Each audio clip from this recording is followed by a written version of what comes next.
Oke teman-teman, kita mendapat tugas dari Mbah Gendil Jopo Montro. Kita akan meliput salah satu tanaman yang insya Allah bermanfaat.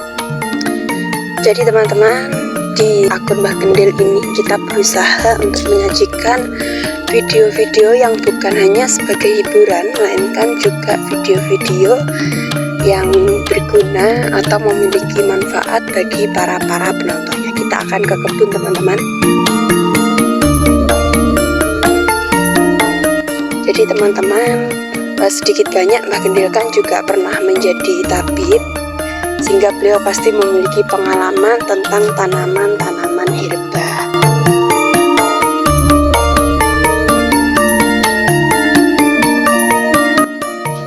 Jadi ini dia teman-teman yang akan kita bahas, yaitu tanaman jarak.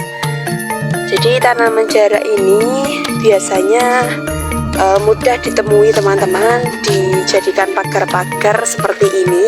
Tapi saya belum menjumpai tanaman jarak yang ditanam di tengah-tengah pekarangan, karena memang tidak boleh ya. Jadi filosofi jarak itu seperti ya jarak, jadi renggang atau slow. Kalau ditanam di pekarangan atau di dalam rumah, nanti ditakutkan kalau ada jarak atau sulit mencari rezeki. Tanaman jarak ini sendiri ada yang mengatakan berasal dari Cina, tapi benar dan tidaknya kita tidak tahu teman-teman. Tanaman jarak ini juga memiliki banyak sekali manfaat.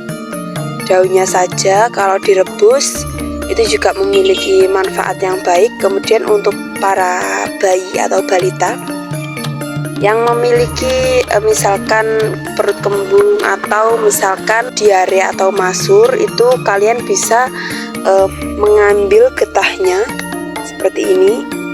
Nah, getahnya ini dioleskan di pusar teman-teman. Getahnya ini dioleskan di pusar tanpa obat lain, insya Allah bisa sembuh. Karena kan kalau balita itu kita tidak bisa memakai obat-obatan yang terlalu keras ya teman-teman. Sehingga ini untuk pertolongan pertama, kalau misalkan rumah teman-teman itu jauh dari rumah sakit dan waktu kepepet waktu malam, kalian bisa mengambil cara-cara seperti ini. Dan masih banyak lagi manfaat-manfaat dari getah pohon jarak. Misalkan kalau teman-teman sakit batuk, kalian bisa juga menyajikan satu tetes daun jarak ini ke dalam satu gelas air. Dan masih banyak lagi manfaat-manfaatnya yang nanti bisa diterangkan oleh Mbah Gendil Jopo Montro langsung. Di sini kita akan mengambil sampel teman-teman, biar nanti diterangkan oleh Mbah Gendil Jopo Montro. Oke teman-teman, kita langsung pulang ya. Jadi ini dia penampakan pohon jarak, teman-teman pasti bisa menemuinya dengan mudah, apalagi di pedesaan-pedesaan seperti ini.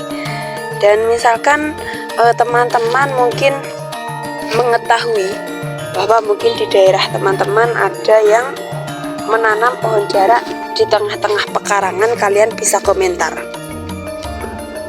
Kita langsung menemui Mbah Gendil teman-teman.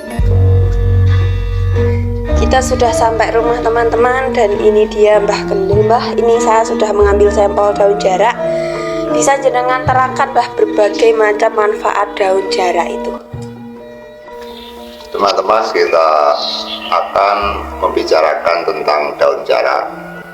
Daun jarak yang seperti ini banyak fungsi dan gunanya apabila ini direbus, kemudian ditambah dengan ketumbar yang dihaluskan, direbus, kemudian dicampur air dingin, bisa dibikin untuk mandi, menghilangkan gatal-gatal dan alergi kulit. Juga bisa dimanfaatkan getahnya ini apabila dioleskan pada pusar dan pinggangnya bayi yang sedang kena masur, maka masur itu akan berhenti atau mutabil. Kemudian masih banyak lagi fungsi guna daun jarak ini apabila kita kupas. Kemudian bisa juga getahnya dipakai untuk menghilangkan rasa yang ada di lidah. Jadi ini diambil getahnya, kemudian dioleskan kepada lidah kita, maka akan bisa untuk merasakan sesuatu yang tidak akan bisa dirasakan. Misalkan makan pencit atau mangga pencit itu habis berapapun tidak terasa kecut.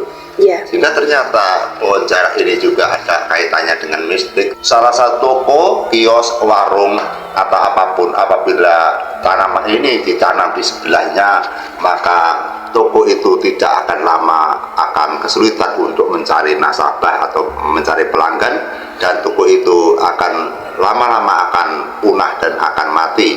Jika jangan sampai Anda menanam pohon jarak ini di areal toko, kios, warung dan sebagainya.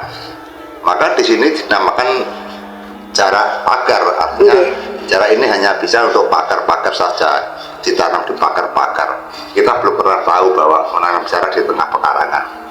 Di samping itu teman-teman, ada kisah bahwa dulu di desa saya ada maling yang sakti yang bernama Saeno. Itu sekitar tahun 1968. Itu terkenal Mas ya? Terkenal sekali. Tidak hanya satu desa, bahkan berpuluh-puluh desa mengejar tidak bisa menangkap.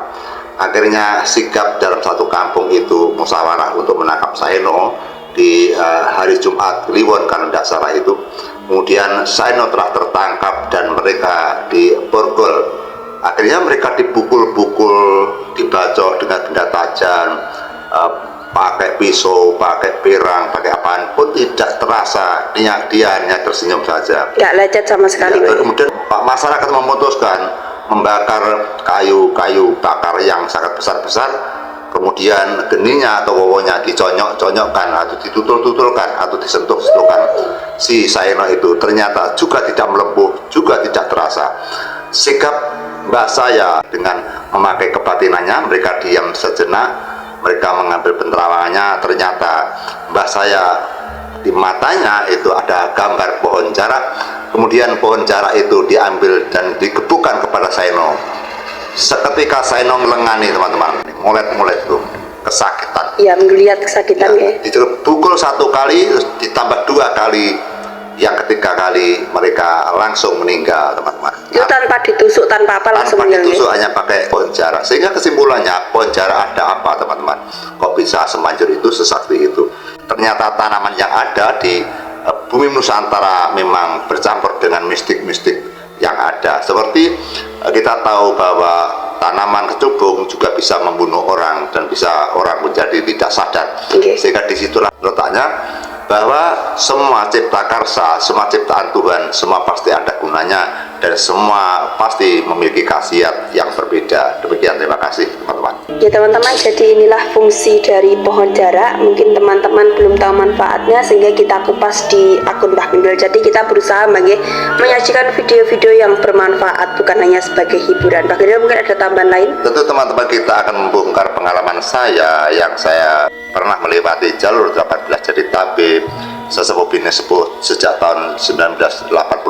Kita sudah buka praktek. Nah, tentu sedikit banyak ada gunanya apabila kita mau membongkar kepada teman-temannya. Ilmu yang paling baik ada ilmu yang bermanfaat, ilmu yang ditebar-tebarkan kepada mereka-mereka yang membutuhkan. Terima kasih. Ya teman-teman, cukup sekian, sampai jumpa di video kami yang selanjutnya. Selamat pagi.